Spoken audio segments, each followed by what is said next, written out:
Hey, and welcome to another episode of this is Shades of Blue podcast, but this is just a connect with another podcast. First things first, rate and review our podcast. 5 stars is preferred. Anything else, just don't waste your time. Like, don't waste our time. Just move on. Reviews, those are appreciated. Social media, Shades of Blue Podcast. Go ahead and follow us on Twitter, Shades of Blue Podcast. And today, at this moment, I am with Ken and Rox Fontaine of Chop Podcasts. How's it going, fellas? Good, What's man. up? How are What's you? up? Yeah, Rox, And I'm already jealous, Rox. You said both of your names. I just got Ken. well, I in didn't get there it an just says AKA. Ken. I don't know what. I I'm didn't. sorry. I didn't get an AKA or anything. Wow, he does not I fuck mean, with do the you brand. have those? I Uh, mean, you should fix it. I mean, we can redo this all if we even have to. Like, I don't give a fuck. no. I'm just fucking around. I'm just But what are fucking. what are the AKAs? Are there Uh, AKAs? yeah, the two most consistent and famous ones in the street are Capitalist Kenny. That's a famous one. Ken Stradamus is probably number one. Um, Crypto Kenny, that's a good one. Rox gave me that one. That was a good one. So Bro, you yeah, can't skip I mean they're Kenzel everywhere, Washington. dude. Oh yeah, Kenzel Washington. Oh yeah, Kenzel Washington. That might be Rox's favorite. That might be That's Rox's definitely favorite. my I don't know favorite. if it, I don't know if it's because he likes watching me getting beaten with glory. No.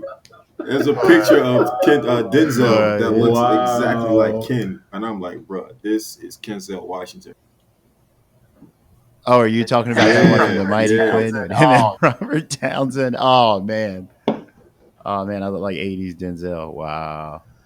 That's not a bad Denzel, you know? It's still Exactly. Denzel, right? Yeah, but I mean, that was back when they were calling like Lawrence Fishburne baby and shit like that. Like, that appeals to your auntie. Like, I don't think. How do Oh, we end up here? well. It's your fault.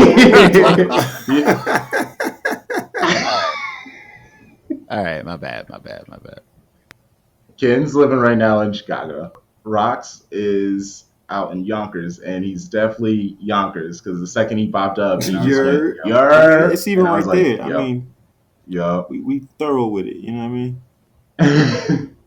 Is that a Man, Nah, NYC it's FC Yankees. hat or a But it's Yankees jersey? customized by the Oh, homie on the block. He's got his Yankees. own shop, Get Fresh Yonkers, Oh, that's founded up. 2017. You know what I mean? So he does these hats up, and I buy black, and here we are.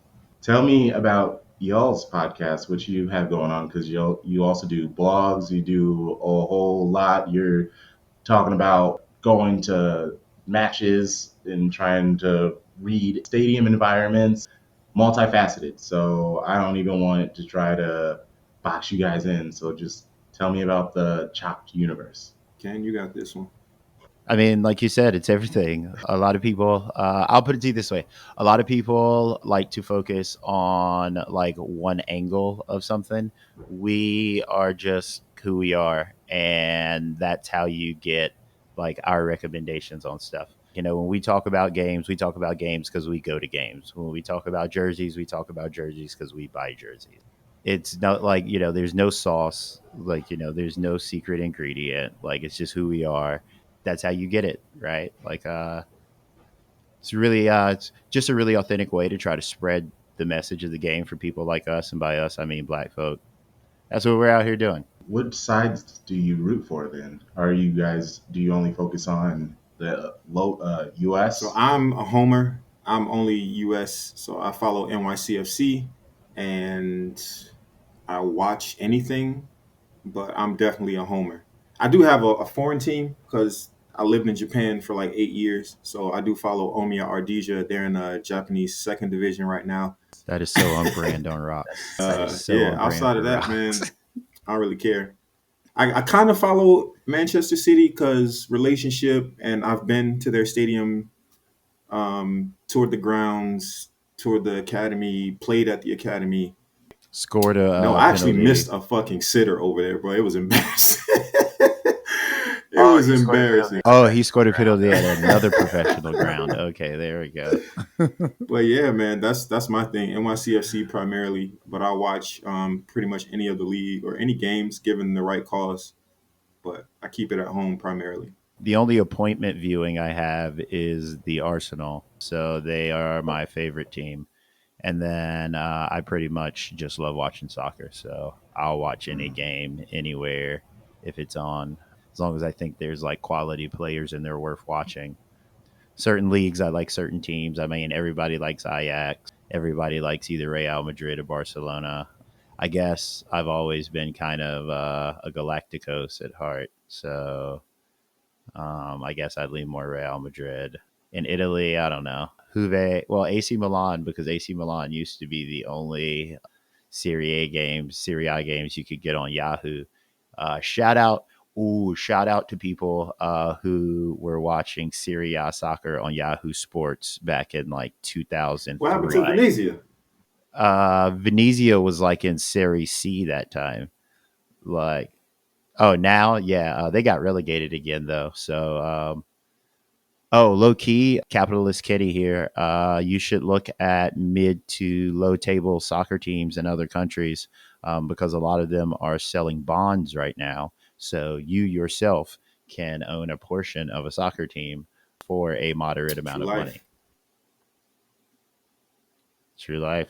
For those Venezia's, out there trying to be football owners, hey, yeah, I mean, Venezia's selling bonds right now. Yeah, I mean, stateside, I guess I like all of the MLS. I live in Chicago, so like I guess I mainly like the Fire, but I mean you'll catch me in other MLS gear. I don't want to like fight anybody else from MLS cities though. Like that's not my jam. well, that's dope. Rox, you mentioned shooting penalties, missing penalties at the Etihad. What are you even No. talking about? Were you a player once upon a time? Like, what is going? Like you can't really just like drop that Oh into my a City god. fan and just like move on past that. I'm just like, wait, what just No, I happened? did Why are not you miss a playing in penalty, that first of all. Those words never came out of my mouth. That was kidding. Oh, But I'm sorry. I was so Okay. at the time I used to be president of the Third Rail, which is the first and largest supporters group for New York City Football Club. And in that window, we put together a trip to Manchester to see the mothership play at the home stadium. And the coordinating of that, they were like, hey, on the days that you get here, come out and we'll do like a small tournament on the academy grounds. And I was like, psh, lock me in. Can't play worth a lick, but I was damn sure out there getting to it. And so I get this breakaway. I'm actually reading the game well for not knowing what the hell I'm actually doing, but I'm reading the game well. I get this breakaway, and my teammate passes the ball to me, and I'm like wide open, bro, on net. And I tried to side foot that hole into the net, and that fish went shank off and off to the off outside the end line. And I Yeah. was like, oh my God, how did I miss that? And it was at that moment I realized I am for watching this game, not playing this game. It's way harder 100%. than I have a football and I like dribble with it at home and have a nice yard and I'll play outside with my dog. And every now and then, like I'll be feeling myself with the dog, I'll juke it a little bit and I'll try too much and then it's just like it's over. And I'm just like, why? Why? I didn't even know what I was doing. I was just like flinging my foot around.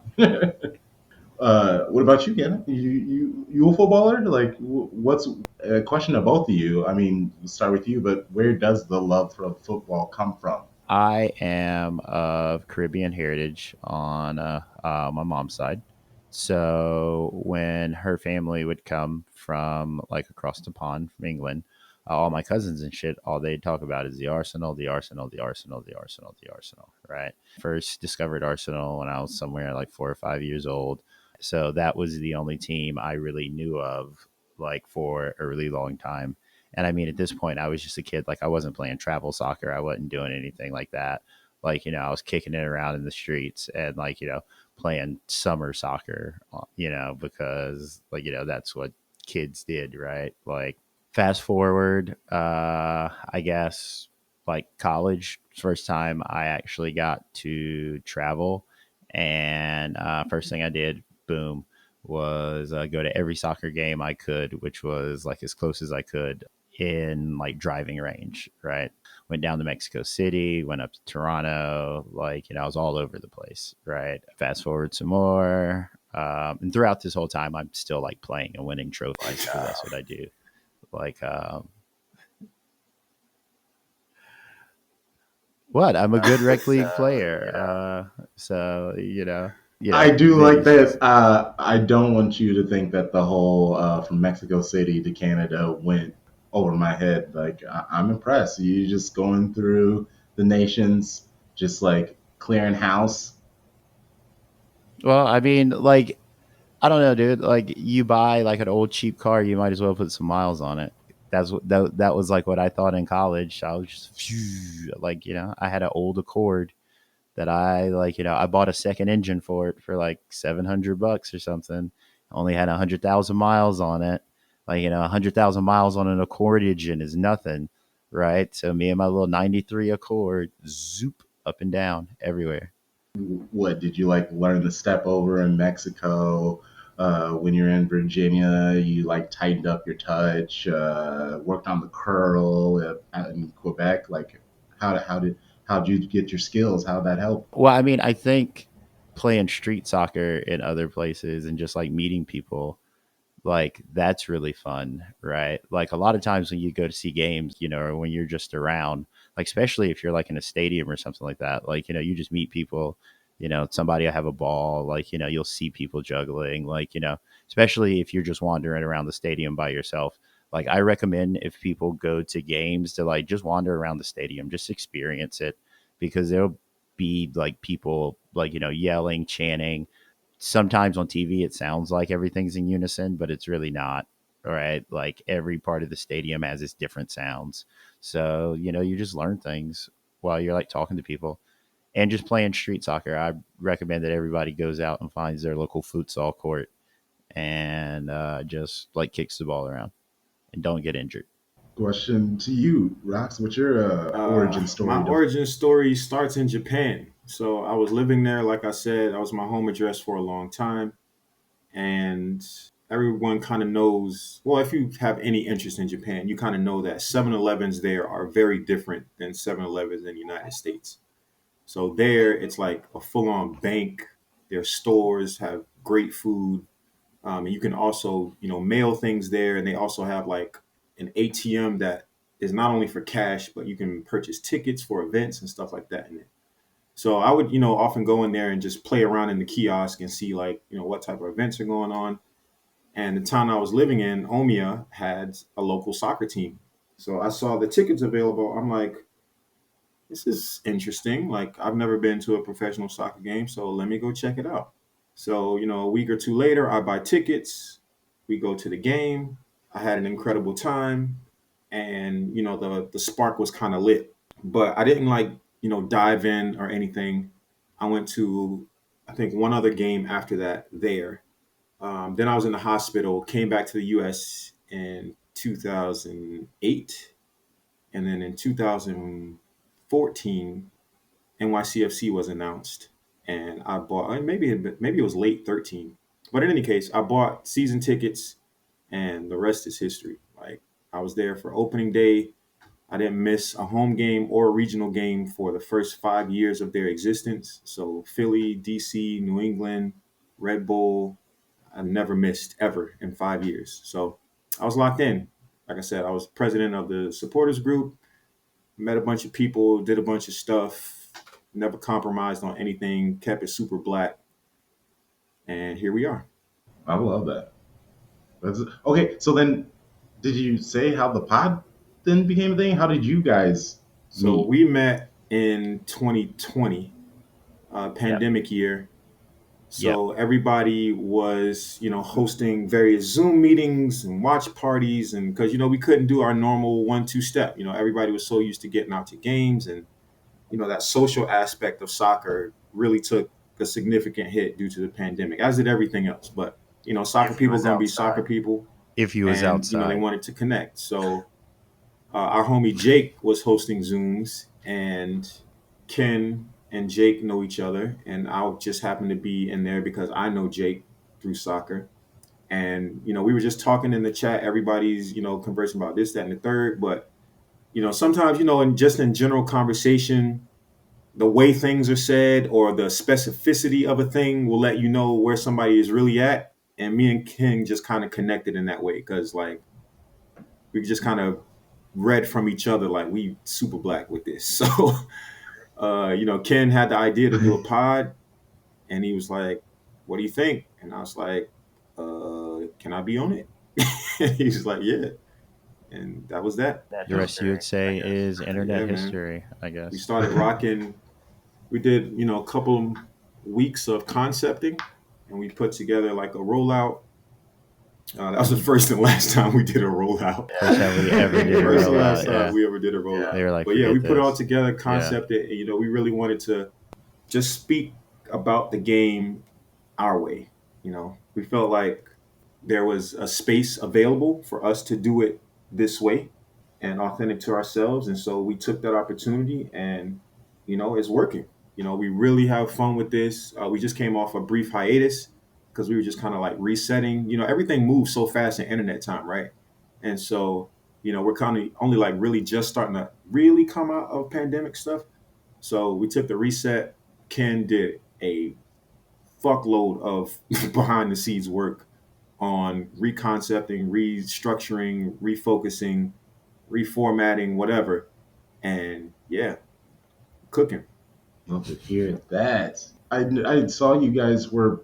You said you're gonna make episodes every day.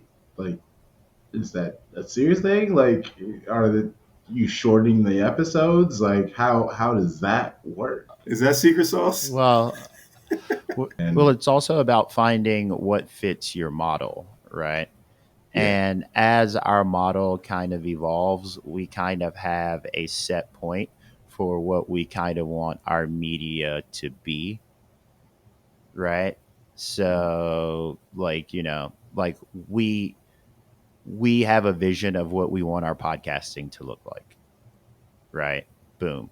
So, like, you put that in a box, and if you have greater designs from doing that, like, that's something you can build off of, right? Because, Mhm. like, if you look at the way a lot of the greats do it, like, they recycle a lot of content.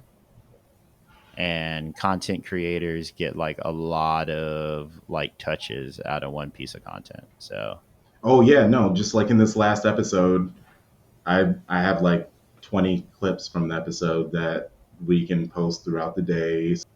It's no, it's just really nice, especially seeing black folk. Like that was luckily Ariel. She's so dope. She's she works with Man City US, and through I don't even know how we were able to connect through social media, and she shared the page, shared my original tweet. I just was like, hey, I'm looking for a host for people with color. And I was hoping to get, men and women. Unfortunately, no women applied. And I get why, though. And also, it didn't really get too much of a reach, but it got enough to get my people. And so from here, what can I do to like help other people who look like me, get their voices out and chat more? And it's been really fun building on the community in city. Like I haven't had this more much interaction on like social media, at least on Twitter. And so it's been nice kind of figuring out like mindsets and how I'm gonna go one way, because like one day I'm like, yeah, let's do this like everyone, and I know that's not normally how I am, but and when you start a new venture, you kind of like are hopeful for like 2 seconds, and then you just quickly get mindful and just trying to like narrow it in, hone it all in. What was your guys's like biggest focus in the rebrand, like other than like taking the time off to like refresh and everything? But you guys sound like you said you have like a plan of where the pod wants to go. Like how do you guys even get to that like discussion? I think it comes from being aware of the space.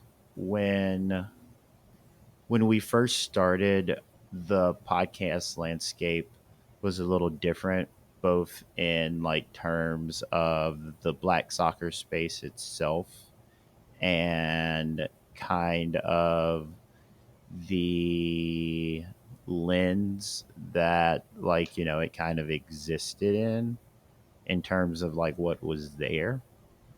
Okay, And so can you go into what that means? Because I mean, what you're saying is pretty vague, if I can say. Like, I yeah. mean, worst case, if it's like too much, I can cut that out. But like, No, I no, mean, no. I Okay, don't. okay.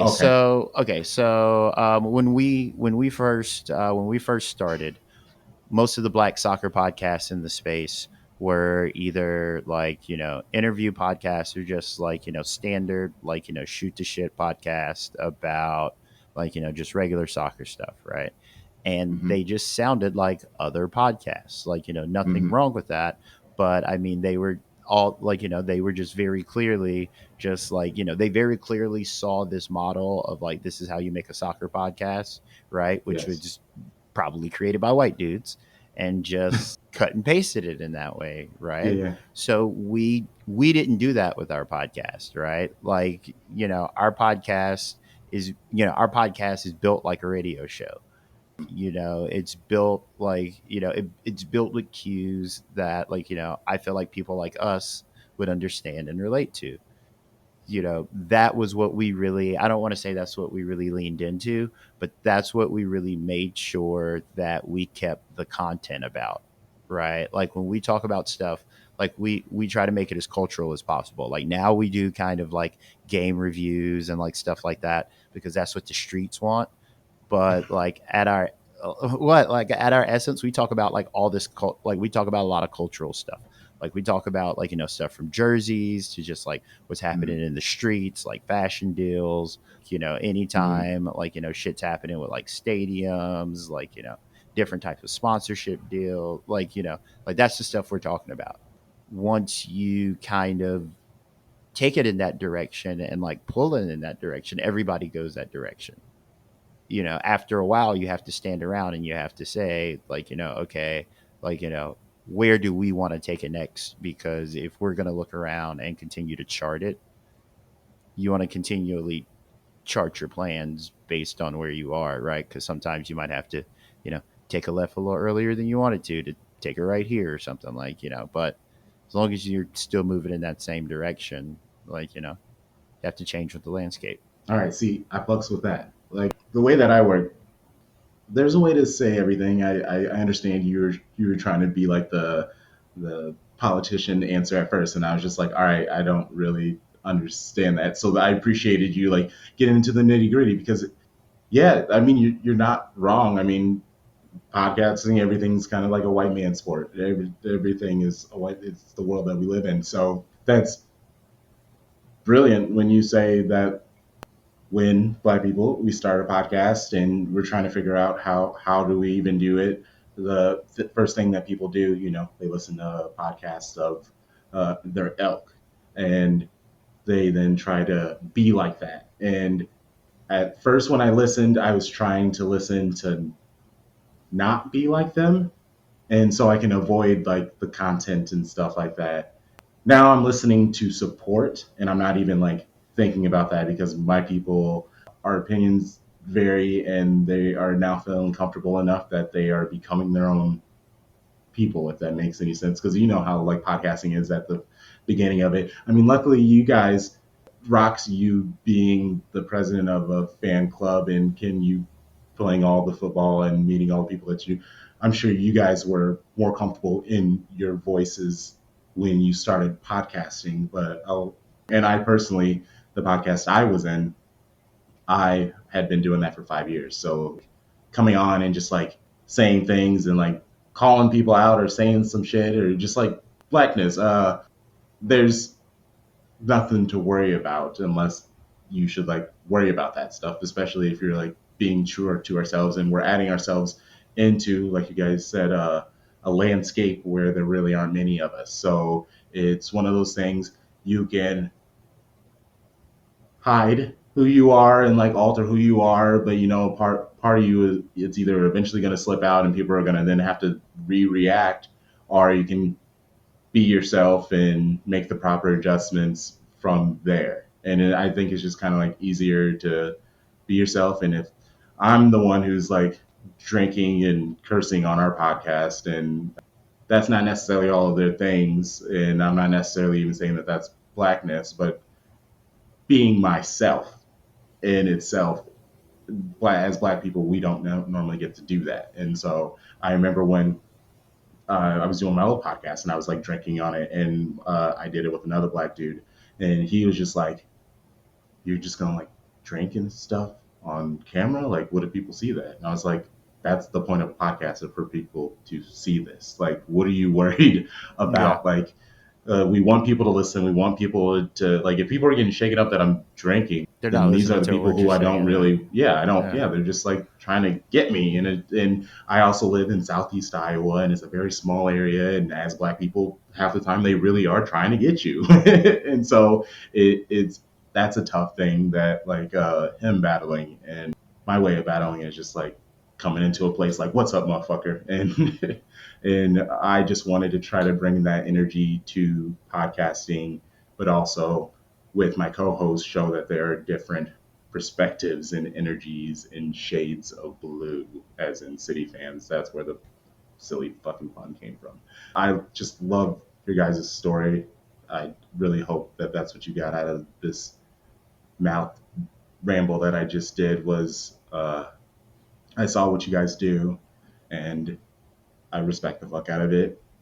I would like to, as I reached out, I'd like to work with you guys as much as possible, whether that's just like random podcasts or even just like sharing each other's shit. It's we all help each other, and especially like I said in the pre-pod, we aren't in the same realm at all. And overall, we want to bring more like overall football into this pod. I know a few of the other guys, they pay attention to more than just like the Premier League. You in New York, I've been wanting to go there. I'm in Iowa, which is 3 hours away from Chicago.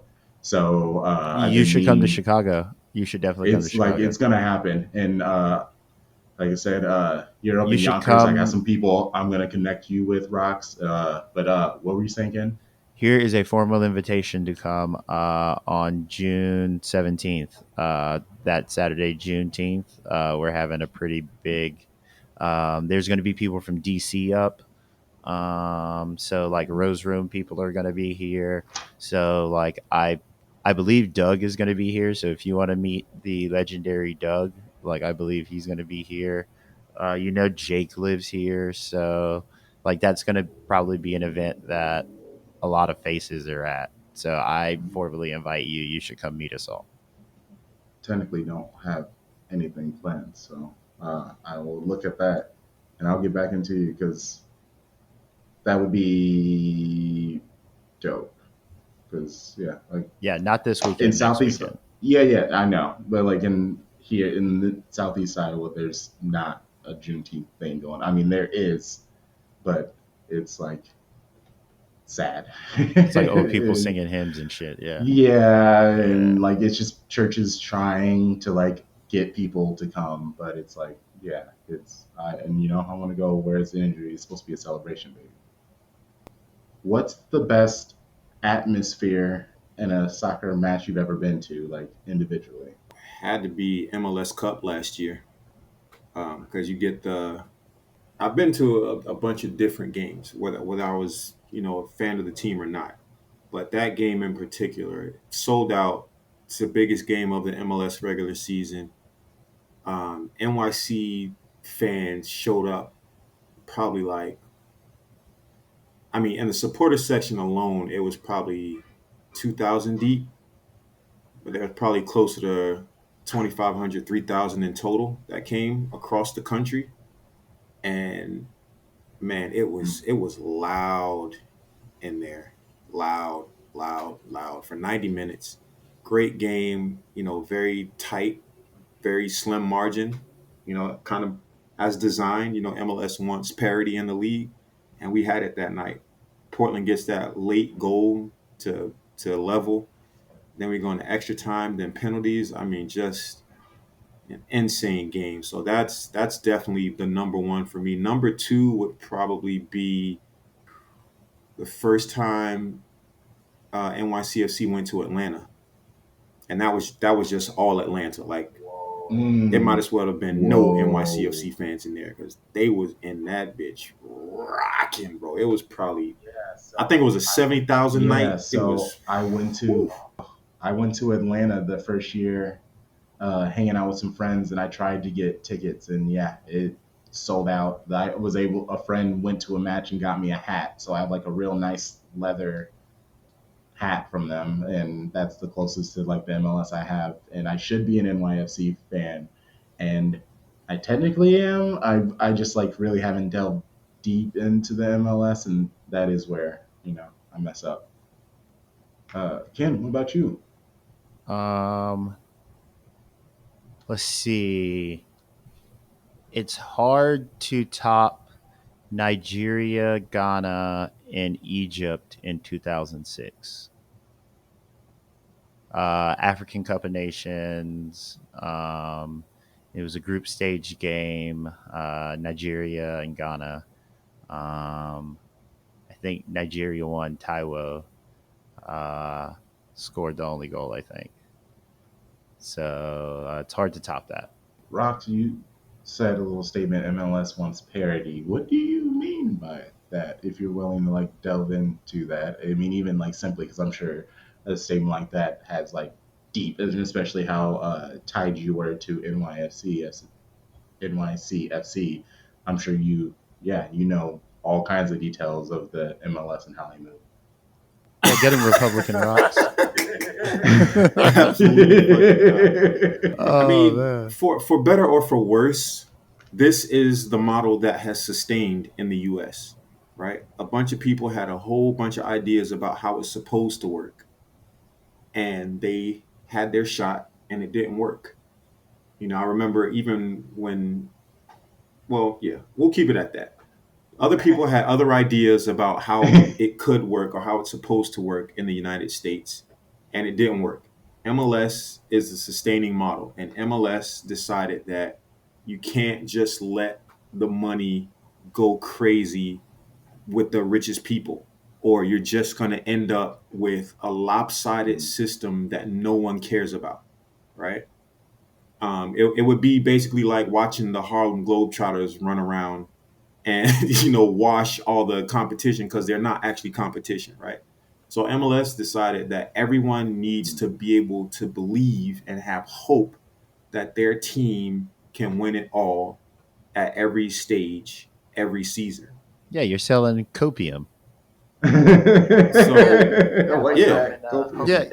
yeah, and like then they hope also and have the dope. So additional Yeah. caveat of like having copium. other successful leagues to look to for inspiration, right? So you have the NFL, the NBA, MLB, NHL, where you can look like, oh, these are all salary cap leagues. And what does that create? It creates talent on different teams, and you're still going to have your powerhouses that find the right manager and the right mix of talent, and they scout better and blah blah blah. They assess talent better and they win more.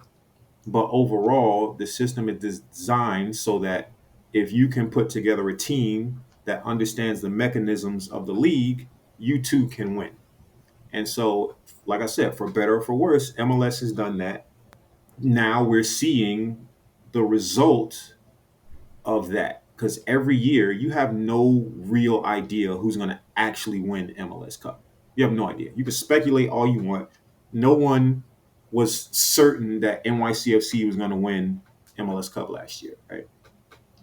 But you look at placement in the league throughout the season and like, oh, they're number one seed. They have a great shot. Yeah, but you might have no shot. As a matter of fact, probably being a number one seed hurts you more than it helps you because you get that time off and then you got to come into the playoffs where, the playing teams, they got games under their belt. They won. They're in rhythm. And you've been sitting around for 2 weeks trying to, create a competitive game in your training ground. It just doesn't work, right? So, like I said, for better or for worse, this is the way it is. And I think it makes our league exciting in a different way. Part of my perspective on it is because I'm so new to the league, right? I only came in 2014 with NYCFC and I didn't have any preconceived notions about how it's supposed to go. I'm like, this is what it is. So let me examine that and, make my space where I can. And what I found is it's a lot more enjoyable if you just watch the damn games and support your team, right? Like all the other stuff around, like, oh, pro rel and this, I'm like, it's not that. And that's not saying don't voice your opinion and it can't be that, but the way it's set up, it's not going to be that, because the NBA is not that, and the NFL is not that, and NHL is not that, and that's the way it works here. To be honest, other leagues around the world are looking at MLS like, damn, how can I get a piece of that? You know what I mean? They're trying to switch the model up to do what MLS is doing. So I'm like, that doesn't mean, you can Preach. listen. This is how we give it up on Chop, and these are How do you think the No, Super I- League? no, how do you I think love they it. came exactly, up with the bro. idea A of the Super closed League? league where you don't get relegated. That's just Exactly. American sports, bro. I was saying, I think on the first episode, I was like, the Super League is gonna come back, and everyone was like, I don't think so, guys. And I was like, bro, it's going to come back. Yeah. It's gonna happen. There's people still in it to this day. They will still say, I'm in the Super League. Like, they're not backing out. What do you mean? Like, they're eventually, because everyone's slowly starting to get money, and that's nice. But within the next year or two, we're gonna see those giants of football, that are they able to bounce back like they thought they were going to be able to do? Because I'm not quite sure. I love that you mentioned that about the salary caps, because that is, like, oddly enough, becoming like a conversation in the Premier League, and they're using like Man City to complain about, even though like Liverpool is about to spend $100 million on a flashy photo. So and with a name like Capitalist Ken and Rox, you're wax lyrically about how salary cap is murdering football. I'd assume both of you are against like salary cap in football. I am not against salary cap in football. I am for Okay. people putting an entertaining product in front of me. If I was in England, it would probably be a different conversation, because over there, I want my team to win. I want them to compete. And in order to compete, you need to be spending $50 to $100 million on transfers. It just is what it is. If you want to be a fan of this league and you want your team to win at the highest levels in domestic competition and in international competition, you got to spend that money. But in MLS, we don't have that. So, here I'm like, I want my team to compete as well. So I want a front office staff and a coaching staff that understands the designated player rule and the mechanisms of TAM and GAM and young DPs. I want you to understand all of that and abuse the fuck out of the mechanisms so we can win. That's what any fan wants, right? Like, people can say whatever, but at the end of the day, you're going out and you're putting your money on this product because you want your team to win. Like, you want to be able to banter on social and wear your team shirt proudly. I'm not saying people don't do that anyway, but I'm just saying, the fan that is rooting for Wolves wants to win a trophy just as much as a Manchester City fan or a Liverpool fan or an Arsenal fan or a Tottenham fan or whoever, right? Everybody wants to win. In MLS, you have more of a shot of that happening than a relegation zone team has of winning the Premier League. Like, how brain busting was it when Leicester City won? It was like, how in the fuck did they win the league? Like, it was literally not supposed to happen ever. And they figured out how to do it, and everybody was like, oh, this is the way it should be. And I was like, yeah, you say that, but let your team not make the top 4 places and see what happens. And then also, it's just like, this story wouldn't be so great if Leicester could win it every year. Like, that's what makes that story, is it came out of nowhere, and they scrappy. They found the right people right before they like blew up into world superstar. I don't know, man. I'm not really that concerned with, like, whether or not there's a salary cap or not. I think, the salary cap is really in place as a cost control measure for the league entirely. Like, because, in a lot of instances, it is the league that is doing a lot of this collective bargaining. Like, I don't think I worry so much about, like, what the salary cap is at any set number, as long as players are getting value. or what they are perceived as value, as their share of like CBA, right? I think what I really look at for MLS is how is MLS going to continue to exist when the public stadium model of like sports franchise ownership is going out of the window, right? Mm, Like mhm. people aren't spending their tax dollars on public stadiums anymore, right? Like there aren't public finance stadiums anymore. Like if you want a new stadium, your owner has to build it themselves, right? Like that's where you're getting Jerry World. That's where you're getting like Cronky Land out there in California. In order to offset the cost of building the actual football stadium, you have to build all the bullshit around it too, ultimately pricing out like, the mid level guy who would need public financing, right? So, how does MLS actually tackle that? Because if you look at where a lot of MLS teams play, there are soccer specific stadiums in the league, but I would still like to say half, just doing like an off the back of the napkin count, half of the teams still play in some type of multi-purpose stadium or split time with a like another team at a stadium of another sport, you know so, like, what does that look like for the MLS, right? Like, where does that round of investors come in that are going to build these next series of stadiums, right? Because you're Mm. looking at 32 teams. And what was the last valuation of what 200 Charlotte million, FC not including brought the in? stadium. Okay. And they don't have a stadium. They play in Bank of America, the same place the Carolina Panthers play. So you added a new franchise, in a place that didn't have a stadium for $200 million. Just like what is the valuation on that at the end of the day, right? Like what is the Charlotte FC franchise worth $200 million? Because there's nothing that is like really No, that's a asset based membership tied fee. to that. You know what I mean? Mm, mm. Yeah, but that's what I'm saying.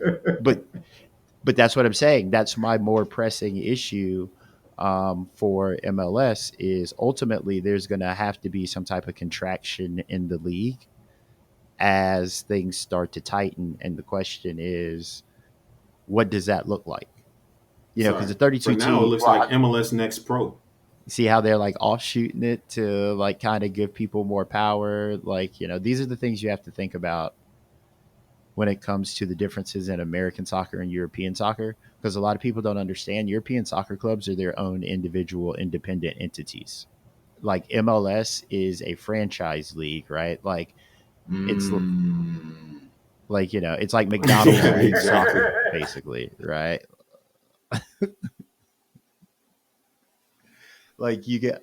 Like you got Ronald McDonald, you got Grimace. fucking Cookie Monster, you got Grimace, but they're all they all work for McDonald's, like they're all different McDonald's, characters, right? Mm. So I mean, you got like the Fire, you got like NYCFC, like all of the players are still technically MLS employees, That's why they collectively bark. That's why there's a union. That's why they collectively bargain. Huh. Yeah, I guess I just never sat and like thought of the MLS this deeply, and I greatly appreciate this. Like for real, like just dropping knowledge on me. Okay, so you mentioned like CBA, so I assume you guys are. How do you feel about the Mbappe deal? He's taken in a lot of power, like a lot of it. Like he gets a lot of choice on hopefully coaches and players and stuff like that. Like overall, it's a great deal for Mbappe as a player and for the future of European football for the players. But for overall football, people are like losing their shit about it. How do you guys feel about So I'll say that deal? on my left hand, I am ecstatic for Mbappe because as a professional athlete, regardless of your sport, you have a finite window to get everything you can out of this game in return for the sacrifice of your body. And as a black person, descendant of African people who were enslaved around the world, there's no limit to how commodified our bodies are. So for him to capitalize for himself and the generations behind him, I'm all here for that. On the right hand, it's not sustainable, bro. Like at the end of the day, like we're like, oh, go get the best players. Why aren't you spending this? Go blah blah blah. And I'm like, all right, but when they plug in your YouTube with more ads, the price of your ticket triples, and the price of jerseys have now doubled. Like, don't be surprised because that money's got to come from somewhere. Like, this is the thing that needs to be at the forefront of every fan's mind as they consume the game. It's like that money is coming from somewhere, and then we say we want this, that, and the third, and blah blah blah, but we keep buying it all, and they keep raising the price, and we keep buying it, and we just call it fandom. And like, I'm not gonna do that. I'm just not. I'm the biggest homer. Like I said, I miss a NYCFC game, but when they raised the price on the jersey and told me they were no longer offering me the greatest product, I haven't bought a jersey since.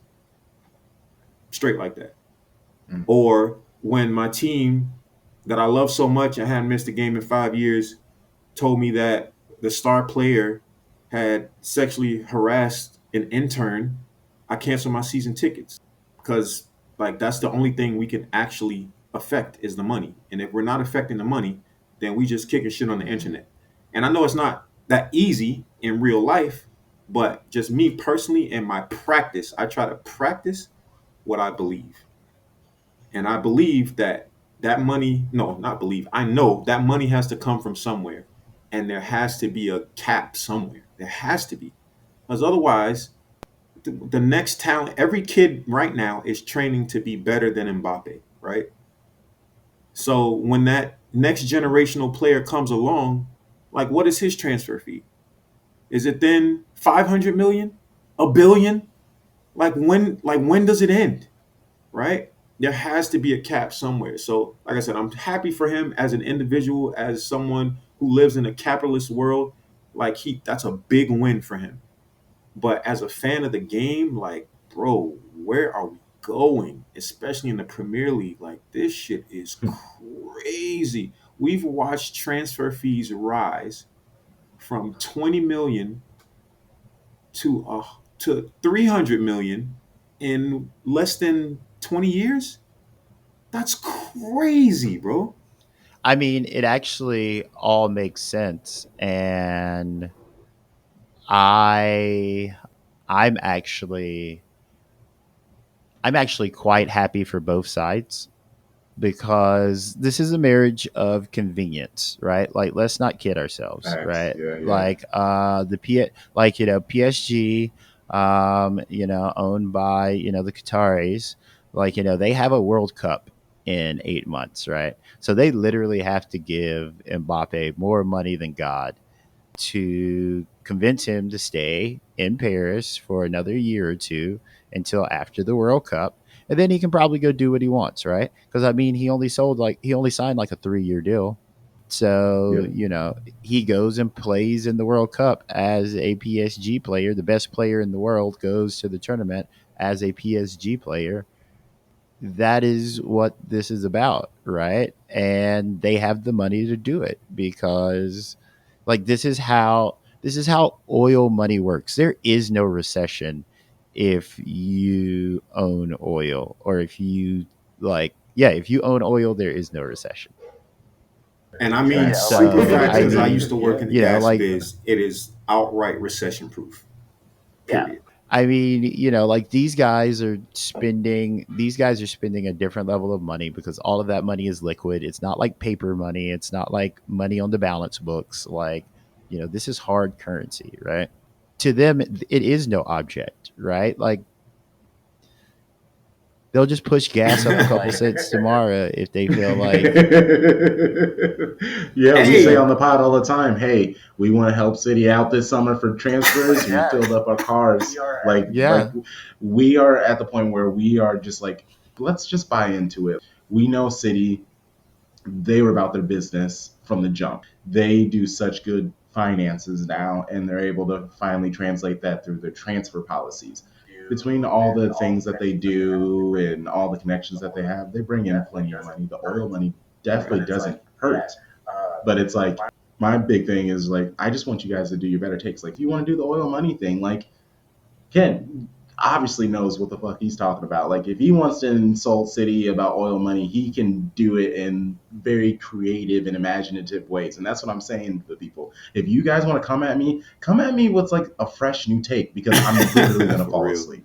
And that's just kind of how I feel about City. Just embrace. Trust the me, people. we're Just not embrace insulting them. Oh, I I wasn't saying you are. I'm speaking of people who do use that moniker as an Yeah. insult. But I mean that's the affluence that like having that money like affords you as a club, and like fair play to them, man. Like I don't really care. I say all the time that like the reason you can't hate City is because Manchester United's right down the road, and they spend money hand over fist every transfer window, and like that ship's That's sinking what I'm like the saying. I'm like, Titanic, y'all bro. ain't never had no Like term for all the white Yeah. money. Why we need to call it oil money? Why is it not just money? yeah. Yeah, like I Truly. mean, like there's a difference between spending money and Facts. spending it well. Like, in MLS, to bring it back to MLS a little bit from other leagues, the difference between like having an Mbappe style situation with a Qatari owner and like something that'll never happen like that at MLS is like, who's going to pay money for a league that isn't going to generate those returns in terms of like advertisements and things like that, right? This is why we talk about some of the things we talk about. Like one of the things we were on early that we'll probably circle around to again is like the MLS deal that's pending right now, right? Like this is happening in America. This affects the club, like, in your neighborhood, right? This deal's falling through. Like, they were talking all this shit about how much it was worth. They were going to get like, 100 million, like all this shit for that. Nobody's giving them 100 million for these MLS rights. Like, you can wrap that shit up. But like, what is the knock on effect for that? Right. And the reason, like, to go back to like the Mbappe situation and like Qatari owners and like, just that level in general, the reason that these players are paid so much in other areas is because of the advertising money that's going into the rights and the sponsorships and like, whether or not they're inflating the numbers by 2 or 3 percentage points for like player transfers or whatever. Yeah. Who cares, right? Like the general number is at that level because of what they perceive the advertising value dollars to be worth, right? So, you know, when you look at a lot of American sports, especially like American soccer, you have to rank them on popularity to know like what the dollar is going to be in terms of this value when you're comparing it to like another sport, right? So like if you look at basketball is inverted, right? Like the best, the highest value for the basketball player, if you're trying to play in play in the best league in the world, is to come to America, right? The NFL, American football, same, thing where it exists, right? So like for soccer, that's not the case. So the question is, how many domestic dollars are actually going to go into soccer, and what can you afford to do with those? Because if there was no salary cap, Man City Listen, would it might destroy this happen league. anyway because, like I Yeah. said, MLS Next Pro, we talked about this on the Yeah, pod. They don't have a salary cap in MLS Next Pro. So with an NYCFC 2, yeah, they could stash some players on NYCFC 2. So is that like the minor league basically? Is that what you're talking about? The MLS yeah. Next Pro? Okay. They're trying to develop a minor league to work around pro rel essentially. Hmm. Because if it's pro, you can't have pro rel in like a closed league system unless you had so many leagues in the system, unless you had so many teams in the league that like you divided it up, like in some type of way. But that would be deflationary to the value of your transfer fees, because in a closed league model, because of the scarcity of the franchise, it drives up the price of the franchise over time. And in order to buy in and create a new franchise, you have to buy in at a certain price point. If there was a situation where your franchise was potentially worth less than it could be at any point in time, then that would put deflationary pressure on the value of said franchise. Am I going too? Am I getting too No, deep I in it? love all this. I was gonna ask, well, because so what I was gonna ask is, are all the MLS teams like making the same money? How do you make money in the MLS? Like, I mean, I understand like it's salary cap, so there's not like you're not spending a bunch of money, so you're not having to like find creative ways to make money. But like realistically, how are they They making are Branding and money? spending a stadium. bunch of money. They are Branding and spending a stadium. bunch of money. It just depends on who your owner is, right? So Yeah. in the case of an NYC, again, you Yeah. have these 3 designated player spots, right? You can pay those players whatever you want to. It doesn't count against your salary cap. So there's still plenty of opportunity to spend money. Oh, But if you don't do it or you don't Mm-hmm. spend top dollar for those positions, then your team is worse off for it. And that's what you're seeing. But like a general revenue, the reason some people are okay with a completely mediocre or worse team is because it's a revenue share anyway. So if NYCFC is making money, Cincinnati's making money too, just because they're within the system, right? And then outside of that, they try to generate revenue from merchandise sales and concessions at the stadium, blah blah blah. But Yeah. outside of that, they don't really care because Yeah. it's a consistent revenue stream that they know they're going to make a certain amount annually from with minimal effort, and they're okay with that. I'm sorry, go Yeah. ahead. When you're buying into, Yeah, other people are no, go trying ahead. to Go ahead. completely use each mechanism of the league to their advantage so they can win championships, raise their profile, and improve their investment for their investment group. You're seeing a lot of celebrities getting into the game right now because it's being explained to them yeah. like if you want to grow your portfolio in a way that's much harder to do. Everybody can invest in the stock market. Everybody can go get into crypto. Everybody can buy property at that level. Everybody can have rental properties and this and that and the third, but it's a very small group that can get in on a franchise. That's a much smaller number. So, the most savvy of the celebrities are getting in on these teams because they're like, damn, I'm going to make how much from a how much investment in Yeah. perpetuity? And Yeah. like Yeah. nothing's ever, Yeah. sign me up. You know what I mean? So it's just a different setup. It's still a money game. It's all big cash for big players. But at the end of the day, the growth of this league is going to come down to everybody respecting the franchise in the same way. And that's just not going to happen. That's just the way it is. It's the same with a McDonald's. There's some McDonald's locations that you are not going to go to because that shit is raggedy. The staff is trash. They probably don't clean it. You know what I mean? It's still a McDonald's, Yeah. and they have rules and regulations that they have to follow as a McDonald's franchise. They can lose their franchise, but they do it anyway. The same is true for MLS. Some people are just skating by. They don't really know the business well, don't care to learn anything new, don't see where the league is going, aren't trying to keep pace with all the incoming fresh blood and fresh ideas. And they're just like, well, we're here, we're in the league, we're making this money, and that's fine. So Yeah. those designated players. Oh, what were you about to say, Ken? Oh, I was going to say basically what your ownership fees are going to is the ability to tap into the advertising, branding, and like ticket gate, like, day of, like, sell revenue, right? All the popcorn, like all the shit like that, right? As an owner, your incentives are different.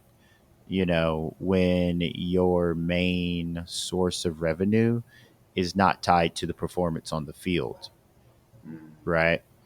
And because of that, like, your organizational structure is different. Like, the things you care about inside your organization are different, right? When it comes to like making a sustainable MLS model, like, for a team, that is a lot about caring about the actual product on the field or not, right? Because it's not directly tied there, right? Like, there's no question in other countries whether or not a soccer club cares about the product on the field. right? Yeah. Yeah. Because that's the only way, it's the only way they're going to be good, right? Here, it doesn't matter if you're good or not. So, it's just the incentives are different. And Yeah. people's watch. And this is another thing that people don't understand. Like the window that people view soccer different. Well, the reason people view soccer differently is because they're looking at it through a different window. And the reason they're looking at it through a different window is because their primary exposure to soccer is not American soccer, it's European soccer. So that's the way they base everything. So there's a disconnect between how they look at the MLS and how they look at the other sports franchises, right? Because if you look at the NBA, if you look at the NFL, once again, those are American based. Those are where the Premier Leagues are. They're in America. So when you look at them directly on, everything from the outside seems foreign with soccer because the point of reference is Europe. You know, everything here seems foreign, which is why MLS will never be a top league because kids will never wake up after a long night of dreaming of winning the MLS Cup and the Supporters Shield. Right. I'm not trying to be No, it funny. just it is what it is though. It is what it Yeah. is. And fixing it, is it as simple as putting more money in it? Is it would it be upping or not fixing the MLS, but making it more? I guess since I mean neither of you guys are saying bad things. I guess again, this is like the European mold in my brain. Like you guys are like seriously. A lot of our listeners are English because it's a city podcast, but we're American based, so it really is like 50-50. So I'm going to be very interested to see our numbers on this episode because this is intriguing because we're going back and forth, but it as US people, it's good to hear about the MLS because most Americans don't pay much attention to it. Hmm. And The also same with way our most English. people. Oh, Well, go for it. the same way most people in England probably don't watch the English basketball league, Yeah, right? But they yeah, would yeah. watch the NBA, right? Mm. Like you know, who people probably don't watch Real Madrid basketball in Spain unless you're like a Real Madrid fan, unless you're like a real EuroLeague person, right? Like you're like an NBA person because you want to watch the Yeah. best league. But honestly, if there aren't any sports on and I'm like flipping through and Real basketball are playing, I will watch. Yeah, I'm the type of sports fan where I'll just watch whatever. Like you guys have said, competitive. Like if these people are going at it, I played rugby for a few years. Well, for a few years, 8 years, and got to the precipice. I was like practicing with the Eagles, and then naturally fucked my knee up, and then just like chilled from there. But I love that the U.S. tries to like we're trying to figure out ways to build our U.S. national team. Our same thing with the rugby team. They try it gets close, but they have pivoted to sevens rugby, which is more like a fast pace. It's more athletic. That is kind of where the United easier States to is convert college football players, probably. exactly. It's just lots of pace, energy, and the halves are 7 minutes, so it's really just last 7 minutes. How do you see American soccer growing or developing or being able to become a powerhouse? Because, like you said, we don't really care about the MLS, and sometimes we do have Christian Pulisic and people. How do you those are good people to look up to, and I know that's a step to get people interested in playing football professionally in America. But how do we step our game up? Do you have takes on that on the national team?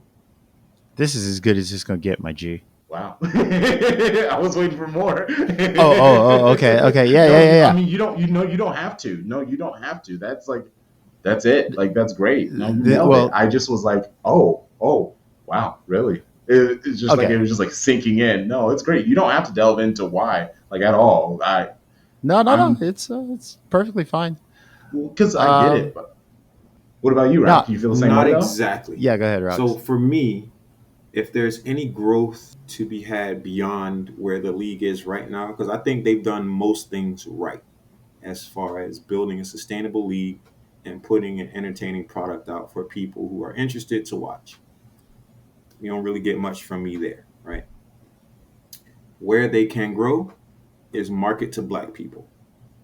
Once they start marketing to black people, everything will shift because more kids will be interested in the game, getting out playing. Like we have all these pockets Mm. of organizations doing what the league itself should be doing. You have the supporters groups doing it, Ken with Black Fires, um, Black Herons, New Mexico, Black Diamonds. All these people are doing the work that the teams and the leagues themselves should be doing to market to black people.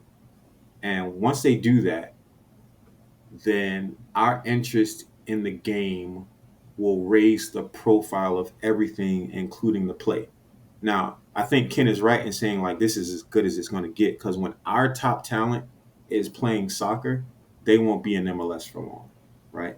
But MLS should be a pathway to the global game.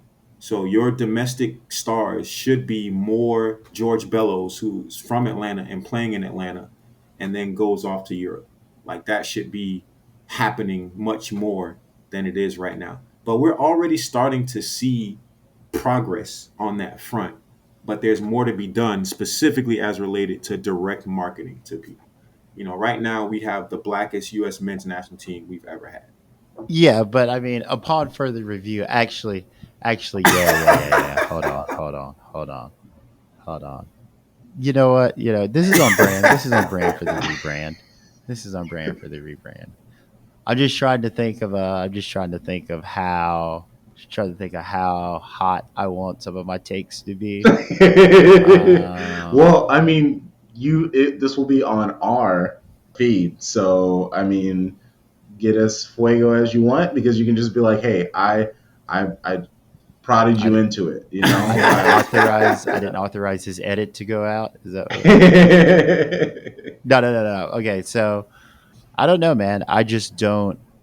The problem I ultimately see with the problem I ultimately see with MLS and like black people coming into the sport is that the professional incentives aren't there Especially compared to like basketball and football. compared to basketball and football, and the price point in which the professional incentives are there for the people that we're talking about getting involved. It's probably about where it's going to get because I mean, unless US soccer redoes like their pay to play model, essentially, like only middle class black families, lower middle class at best, would even be in the position to potentially afford to spend that disposable income in that way, right? Furthermore, looking at the numbers of black folks in the middle class now, those numbers are starting to decline.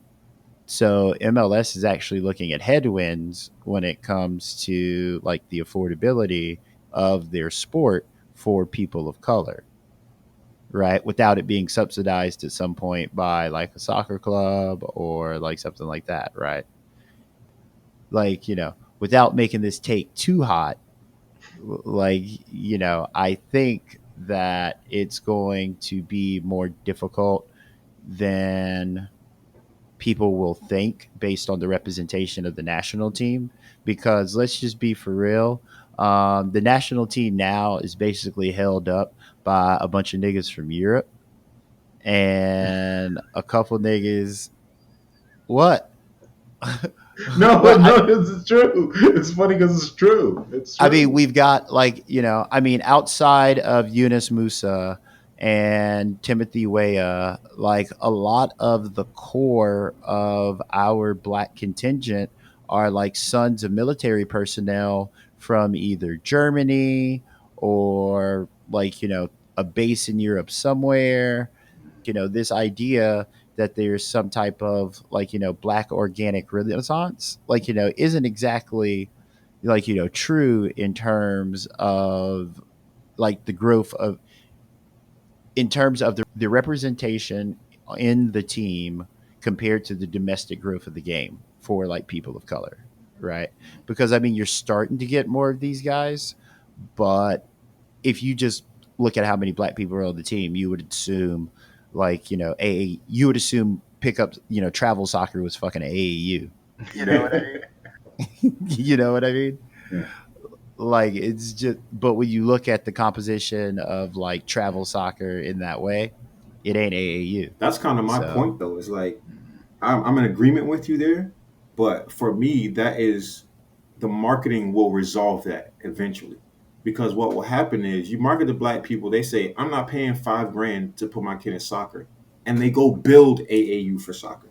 Because AAU is us in the first place. Like, this is what we do. We create pathways for ourselves that become the standard for everything behind it, right? So even, with basketball, if you can get on at Rucker Park, then you can get on the AAU team, then you can get looked at by a good high school, then you can get into a good college, and then you have a shot at the NBA, right? Those are pathways that we built up because nobody else is going to do it for us.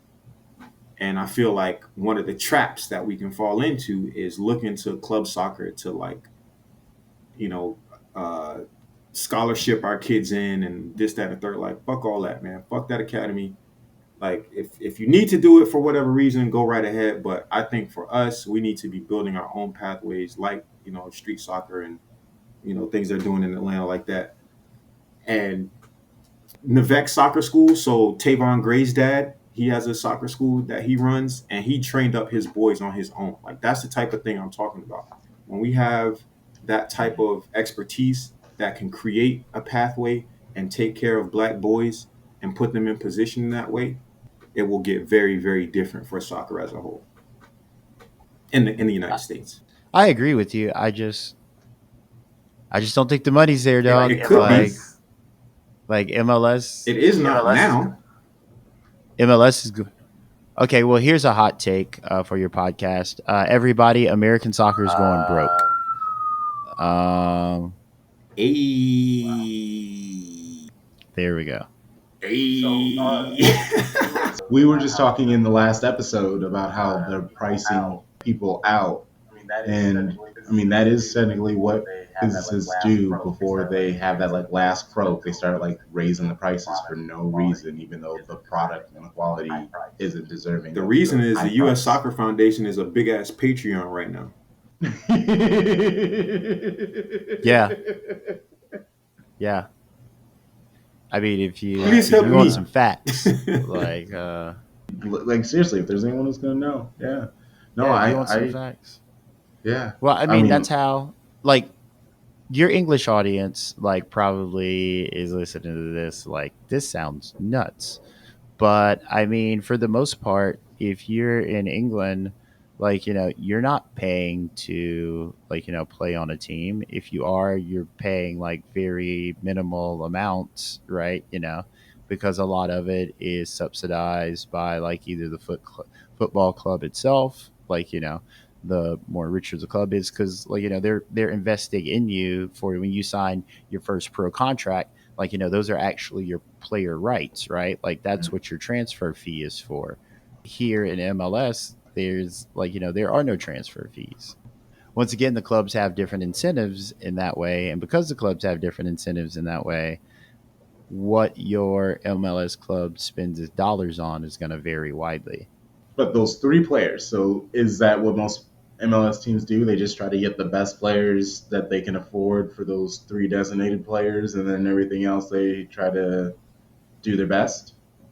That's the theoretical But if rule. you're a savvy sporting director, you know how to make those three spots your top three selling jerseys and your best shot for winning an MLS Cup, which in turn keeps your ticket revenue up It keeps your concessions revenue up, keeps your merchandise revenue up. You know what I mean? So, some people are just like, oh, we just need a. I mean, all teams, like, you have to trust professionals, right? All sporting directors are trying to find a designated player that is within the budget for their team's objectives, is within their system and play style, and gives them the best chance to win in their eyes, right? So some people are looking at that position as, oh, it just needs to be an aging Euro star that will make it look like we're trying, right? But other people are like, no, that position needs to be a 21-year-old that's on the verge, not even 21, 18, 19, 20 years old, that is on the verge of a global breakout. We need to make that player a designated player. Use this young designated player mechanism, which gives us even less of a hit to our salary cap, and we're still bringing in stellar talent that, in turn, if he develops the way we know we can develop him, You can sell them right? on for more money. Well, More not more like more money, money. Like more money, right? So that's why NYCFC is winning, is because funny money. City Football Group they have a very clear and defined mission to establish a global footprint and dominate. So it doesn't matter what your league mechanisms are. Like, in the beginning, they didn't understand it. When they first started with NYCFC, they thought, oh, bring in the aging stars, bring in David Villa, Frank Lampard, and Andrea Pirlo, and let's go win some games. These guys are gonna thrash this league. And they realized, oh shit, these motherfuckers run nonstop. Like, they're not gonna let Andrea sit on the ball and be Andrea.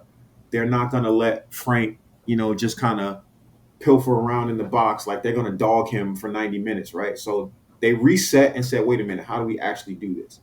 Then what did they start doing? They said, all right, all these Asian guys are gone. Now we're going to be much more strategic about our designated players. And every designated player they brought in after that, we had never heard of. We never heard of them. And they rocking.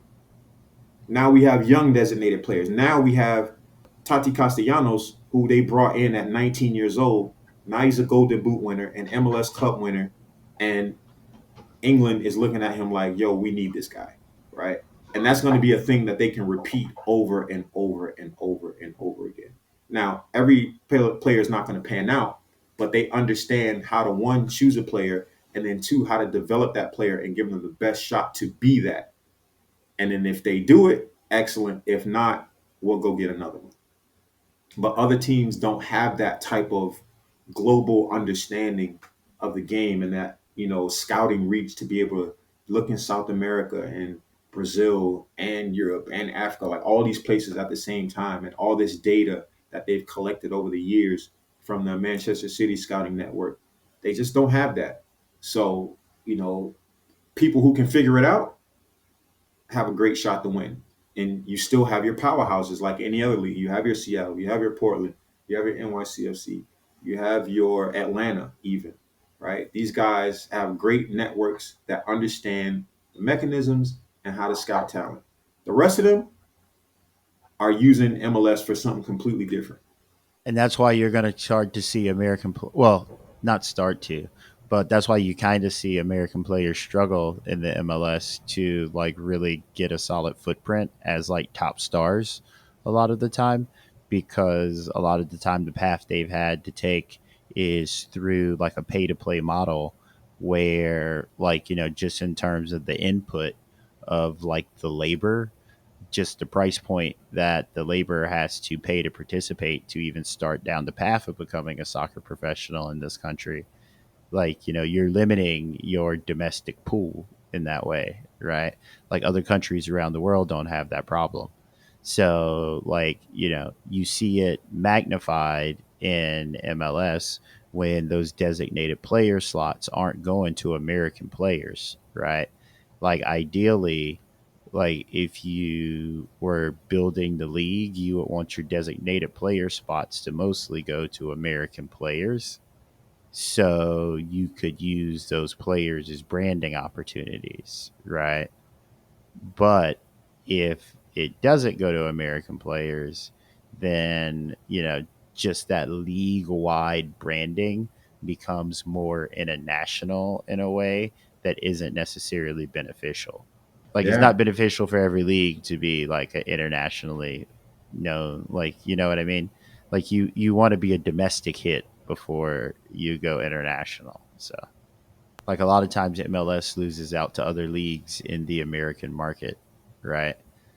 So It all makes sense. I'm literally just like soaking all of this in because, like I said, I have no real experience with the MLS. So it's like I'm going from like seeing and then being like, why is this product like this? And you guys are literally being like, here you go. Here's why the product is like this. And and I'm like, oh, It definitely needed to be that way. okay, Like that's for okay. sure. And then especially as being like an American and being like, well, shit. It's well, and especially with like only in America you have to like pay for the potential to then make money.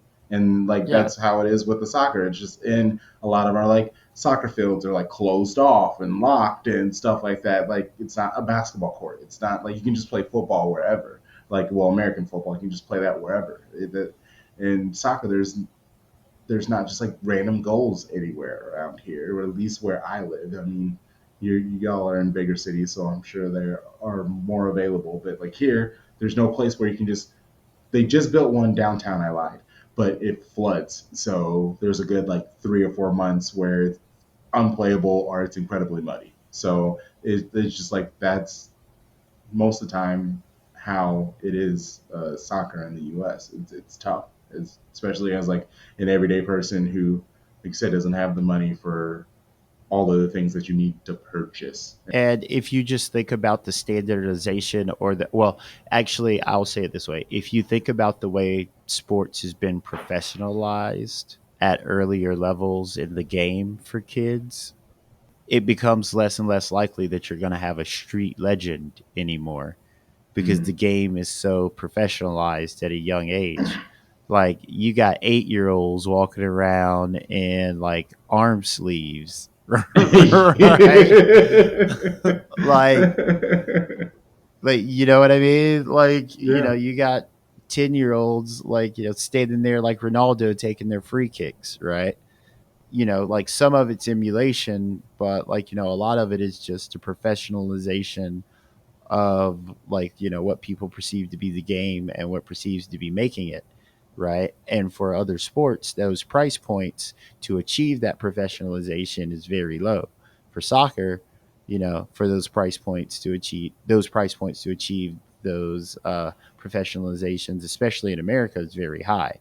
The barrier of entry of getting 4 other people to train in a cohesive unit with, to play at that level to start, like, the way you're actually, competing to, like, get on these high level squads with other kids, who are doing this for free in other countries, is like, really price prohibitive. You know what I mean? Like playing five-a-sides here, like, kids play five-a-sides here, like, very rarely. They play five-a-sides in other countries, like, as kids, the way we play Pop Warner or like basketball Yeah. here. You know what I We're mean? seeing the opposite of Yeah. that in the women's national team, right? Yeah. At the beginning, America was the only country investing in the women's game, and so they dominated. But now you're seeing the Germanys and the Frances, who have way more history and understanding, are now investing in their women's teams, and as this U.S. national team dominance is not going to last long.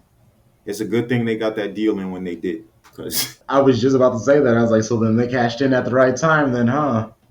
Well, no, actually, I disagree with you there. I think the U.S. Women's National Team is about to go through a golden era, and in the next 2 to 3 cycles is about to be black as hell, because of yeah, Title Mm. IX and the difference between the women's game and the men's game. Like if you want to take a trip real fast, right? Okay, so think of it this way, right? Okay, we're talking about when we talk about like all men's major sports, right? Like we always talk about like, outside of college football, the other sports have like some type of viable minor league, right? Like with the NBA, it's the G League, like Major League two A, Baseball triple A, is whatever. just like notorious. Yeah. MLS is doing like second. Well, MLS has like MLS Next Pro now, but then you had like USL squads. Like there used to be this thing called the Premier Development League, where like you could play college soccer and professional soccer at the same time. Like just all of these things, right? A lot of these options don't exist in the women's game, right? So their main pipeline is college athletics, right? So with the growth of college athletics, especially among women of color, like these pipelines to these schools are only going to get darker. Like especially with Title IX and these numbers having to be offset because there is no version of college football in the women's game. So Mm, between like mm. volleyball and soccer, like a lot of those numbers are going to start to go that Especially way. because other women's sports don't have a professional option at all. So like softball Uh huh. players, where do Uh they go? huh. Even volleyball. So like the former president of NYCFC, John Patrickoff, he's like founded this AU Pro Sports League. So he's trying to create a system where, those women have a place to play after college professionally. But that's budding. That's probably 3 years old at most, if that even.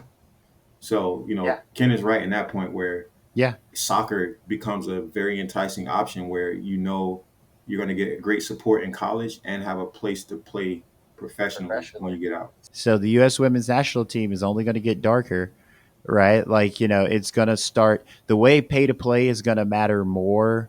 The way pay to play matters more in the men's game. It's not going to matter as much in the women's game as soccer gets darker and it becomes that second sport behind women's basketball as in terms of like a sport women have professional options for.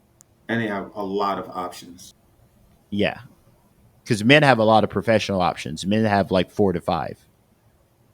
Like women in their athletic like sports career really only have two broad tracks in that way, right? Like basketball and soccer. So because of that, Especially in America. yeah. So because of that, all the top talent goes that way.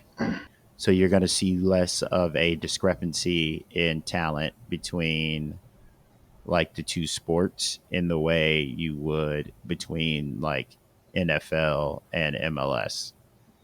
Like NFL is almost entirely American and all the best players are American. MLS, like, is basically American. You know, a lot of the best players aren't American. You know what I mean? Baseball is kind of that way too. Yeah. Our two major sports in this country, the NBA and the NFL, which happen to be the two blackest sports, all American. All the best players are American. I won't hold you guys any longer. This has been a great episode. I am going to enjoy editing this. And I mean this in the nicest way, but this was like a way nerdier episode than I thought it was going to end up being. And I love that. Like, I love because I recorded an episode with a United fan, and he's a homie of mine, and he lives in Manchester. And it was chaotic. It was like all over the place. He's not happy about United, so he doesn't really even want to talk about United. It was difference of energy, and all the episodes are going to be very entertaining to say the least. So I mean, I greatly appreciate you guys. Let's give some months and stuff. I'd love to have you guys back on with the other co-hosts. Like I said in the pre-pod, I wasn't in the right frame of mind to even text them. Like I thought about it at like 6, like literally just because I've been running and running and running, and then I was just like, I realized I hadn't said anything to anyone. I doubt they're even going to be ready, and if I just messaged them an hour before, that's going to look weird. So I'd just much rather be like, I'm sorry. So Well, we get that. yeah. So, hi guys. We are looking for a couple of European League correspondents right now. So, mainly we're looking for the English and the Spanish League. Shades of Blue has rights of first refusal. Damn So, right, baby.